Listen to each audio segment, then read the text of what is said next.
गुलाम हुसैन, आपको किसी ने दिल से याद किया है, please pick up the phone.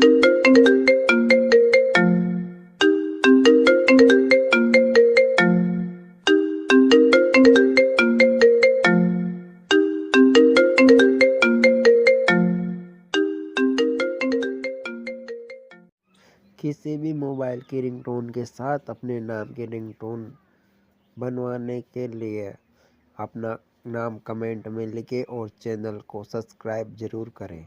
आपको रिंगटोन अच्छी लगी हो तो चैनल को सब्सक्राइब जरूर करें, वीडियो को लाइक करें और ऐसे ही रिंगटोन बनवाने के लिए कमेंट करें। Thank you.